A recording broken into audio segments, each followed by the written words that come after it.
శ్రీమాత్రే నమః. సద్గురు జ్యోతిషాలయం వారి జూలై నెల రాశి ఫలితాలని గోచార ప్రకారంగా అన్ని వర్గాల వారిని దృష్టిలో పెట్టుకొని ప్రిడిక్ట్ చేస్తున్నాం అన్నమాట. ప్రతి ఒక్కరికి ఒక క్యూరియాసిటీ, ఈ నెల నాకు ఎలా ఉంటుంది, నేను ఆర్థికంగా బాగుంటానా, సామాజికంగా బాగుంటానా, నా వ్యాపారం బాగుంటుందా, నా ఉద్యోగం బాగుంటుందా, నాకు వివాహం జరుగుతుందా, నాకు ఉద్యోగం వస్తుందా, ఉద్యోగంలో ప్రమోషన్ వస్తుందా, విదేశాలకు వెళ్తానా, ఆరోగ్యం బాగుంటుందా. తప్పకుండా ఇవన్నీ తెలుసుకోవాల్సిన విషయం. నిజంగా ఆ గ్రహం మార్పిడి వల్ల మీరు అడిగిన ప్రశ్నలు అన్నిటికీ కూడాను ఆన్సర్ వస్తుంది. ఈ గోచార గ్రహస్థితి ద్వారా చెప్పేది మీ యొక్క వ్యక్తిగత జాతకానికి ఒక 40% మాత్రమే వర్తిస్తుంది. ఎందుకంటే మీరు పుట్టినప్పుడు ఒక లగ్నం ఉంటుంది, మీ టైం ప్రకారం ఆ నక్షత్రం ఉంటుంది. ఆ నక్షత్రానికి 4 పాదాలు ఉంటాయి, ఒక్కొక్క పాదానికినో ఈ రాశులన్నీ ఉంటాయి. కాబట్టి దాన్ని దృష్టిలో పెట్టుకొని ఒక రాశికి 9 పాదాలు, 9 రకాలుగా ఉంటుంది. కాబట్టి ఏ నక్షత్రం వారి పాద గుణాలను బట్టి ఆ జాతకం కూడా మారుతూ ఉంటుంది. సరే, ఈ జాతకం ఎవరు తెలుసుకోవాలి అని అంటే, మీ వృత్తి వ్యవహారాల్లో జీవితాల్లో కావలసినటువంటి మార్పులు ఏమైనా చేయాలనుకుంటే, జ్యోతిషాస్త్రరీత్యా 12 రాశులలో 9వ రాశి అయినటువంటి ధనుసు రాశి మిత్రులారా, మీరు మూలా నక్షత్రం 1, 2, 3, 4 పాదములు, పూర్వాషాఢ నక్షత్రం 1, 2, 3, 4 పాదములు, ఉత్తరాషాఢ నక్షత్రం మొదటి పాదానికి జన్మించిన మీరు ధనుసు రాశిగా పరిగణించబడుతున్నారు. ఈ నెల మీకు శుభాశుభ ఫలితాలు ఎలా ఉన్నాయి? కేతువు నెల మొత్తం 10వ ఇంట్లో ఉన్నారు, కుజుడు 5వ ఇంట్లో ఉన్నారు, శని 3వ ఇంట్లో ఉన్నారు, బృహస్పతి గ్రహం ఈ నెల మొత్తం 6వ ఇంట్లో ఉన్నారు. గ్రహాలంతా ఇలా ఉండడం వల్ల ఎలా ఉంటుంది అని అంటే, ఉద్యోగులకి చాలా అప్రమత్తంగా ఉండవలసినటువంటి ఒక నెల. ధనుసు రాశి వారికి గత కొన్ని నెలలుగా బాగా ఉంది నేను చెప్పుకుంటూ వస్తున్నాను కదా, ఈ నెల కొంచెం మిశ్రమం, కొంచెమే, మరి అతిగా కూడా కాదు. ఉద్యోగస్తులు చాలా జాగ్రత్తగా ఉండాలి. ఏదో తెలియని ఆందోళన, గందరగోళం, మీ పనిలో అవకతవకలు అయ్యే అవకాశాలు ఉన్నాయి. మీరు పెట్టే సంతకం వల్ల ఏదో ఒక అనర్థం కూడా జరిగే అవసరం ఉంటుంది. చాలా జాగ్రత్తగా చదివి, బాగా ఒకసారికి 2 సారి చదివి సంతకం పెట్టండి. ఒక్కొక్కసారి ఉద్యోగానికి కష్టం వచ్చే అవకాశాలు కనబడుతున్నాయి.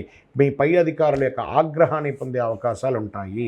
మాస ద్వితీయంలో ఇవన్నీ కూడా తొలగిపోతుంది. ప్రమోషన్స్ వచ్చే అవకాశాలు ఉన్నాయి. సహోద్యోగులు సహకరిస్తారు.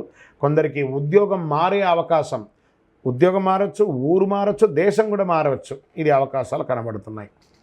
తర్వాత వ్యాపారస్తులు క్రయ విక్రయాలు పెరుగుతాయి. అపరిచితులతో ఒప్పందం వెయ్యకండి. ఈ ఆన్లైన్ మోసాలకి పోకండి. వాటాదారుల ద్వారా లబ్ధి వస్తుంది. ధన ప్రవాహం సంతృప్తికరంగా ఉంటుంది. మాసం ప్రారంభంలో అన్ని విషయాల్లోనూ కొంచెం ఇబ్బంది పడ్డా మాస ద్వితీయంలో చాలా బాగుంటారు. కొత్త వాహనాన్ని కొనుగోలు చేసే యోగం కూడా బాగా ఉంటుంది. కొందరికి అనుకోని అదృష్టాలు కలిసి వస్తాయి. అనుకునేది అన్ఎక్స్పెక్టెడ్ అండి, ఇది ఇలా జరిగిపోయిందండి అంటారు చూసారా, అది మీకు జరగబోతుంది. ఆధ్యాత్మిక పట్ల, భక్తి పట్ల పెరుగుతుంది. పవిత్ర స్థలాలను సందర్శించే అవకాశం ఉంటుంది. కుటుంబంలో తరచూ సమస్యలు కూడా ఉండొచ్చు. బంధువుల నుండి తరచూ సమస్యలు తలెత్తవచ్చు. వీలైనంత మితంగా మాట్లాడడానికి ప్రయత్నం చేయండి. భార్యాభర్తల మధ్య చిన్న చిన్న అభిప్రాయ భేదాలు మీరు ఇక్కడ బాగా గుర్తుపెట్టుకోవాలి. వ్యాపారం వేరు, గ్రహం వేరు. వ్యాపారంలో ఉన్నట్టుగా ఇంట్లో ఇన్ఫ్లుయెన్స్ చేయకండి. ఇంట్లో భార్యాభర్తలు చక్కగా ఉండడానికి ప్రయత్నం చేయండి. మిత్రుల నుండి ఆశించిన సహాయం అందుతుంది. మిత్రుల ద్వారా మలుపు కూడా తిరిగే అవకాశం ఉంది. వ్యాపారం చేసే స్త్రీ లేదా ఉద్యోగం చేసే స్త్రీకి మంచి ఆపర్చునిటీస్ రాబోతున్నాయి. కొత్తగా మీరు సొంతంగా ఇంకొక వెంచర్ కూడా ప్రారంభించే, మీ యొక్క ప్రాజెక్ట్ని కూడా తయారు చేసే అవకాశాలు ఉన్నాయి. ఎక్స్పాన్షన్ ఆఫ్ యువర్ బిజినెస్, ఖండాంతరాలు దాటి కూడా మీ యొక్క వృత్తిని ఇది చేసుకోవచ్చు అని చెప్పచ్చు. షేర్ మార్కెట్ చాలా బాగుంటుందని కూడా చెప్పచ్చు.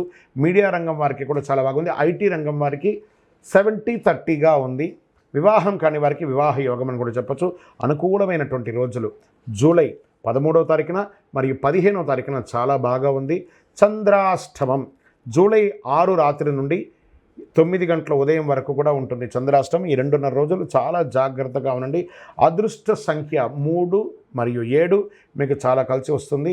మీరు పూజించవలసినటువంటి దైవం దక్షిణామూర్తి స్వామివారు మరియు ఆంజనేయ స్వామివారిని ప్రార్థన చేయండి.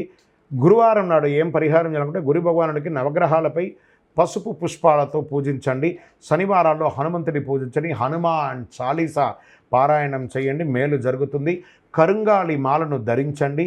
ఇంకను మీ యొక్క వ్యక్తిగత జాతకం తెలుసుకోవాలి అని అనుకుంటే, మీ పరిసర ప్రాంతాల్లో ఉన్నటువంటి సద్గురువుల్ని సంప్రదించండి. ఇంకను మా ద్వారానే తెలుసుకోవాలనుకుంటే ఈ కింద కనబడుతున్నటువంటి నంబర్కి మీ పేరు, date of birth, time of birth, place of birth WhatsApp చేయండి. ఇంకనూ సకల దోషాలు తొలగి ఆనందంగా ఉండడానికి మీ పరిసర ప్రాంతాల్లో ఉన్నటువంటి దేవాలయానికి వెళ్ళి మీ వయస్సు ఎంత ఉందో అన్ని దీపాలను వెలిగించండి. విజయోస్తు.